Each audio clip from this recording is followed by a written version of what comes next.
तुम्हारे साथ गाने का मौका मिला है, तुम गाते रहती हो, लड़ते रहती हो हर किसी से। इसका नाम लड़ाकू विमान बन देना चाहिए सबको। आपने एक साल पहले भी यही बोला था कि लड़ाकू विमान है ये कार्यक्रम नहीं करती है, लड़ते रहती है मन से, जहाँ देखिएगा लड़ाई करती रहती है। लेकिन कहना है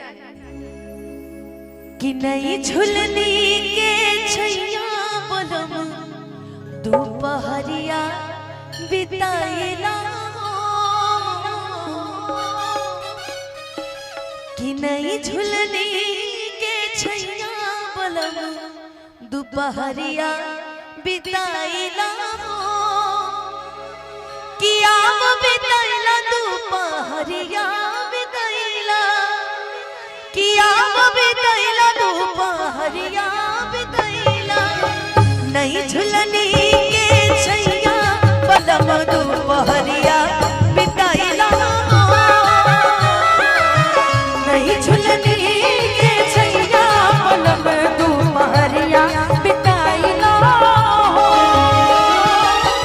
आज बिताइला दोपहरिया बिताइला,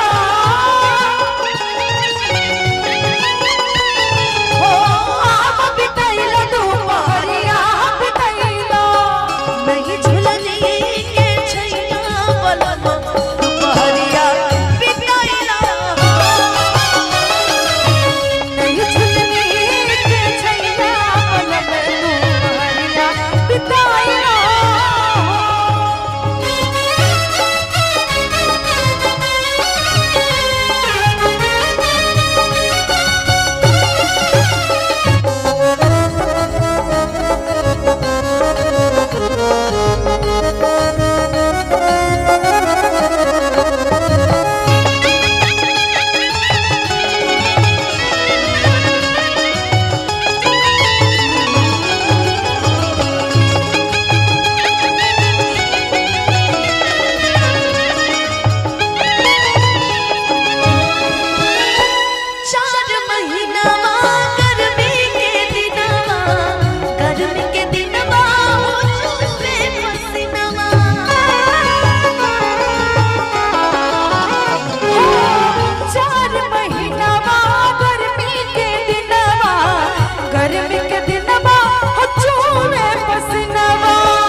रुकना नहीं था, इसको लेने चलना था भैया।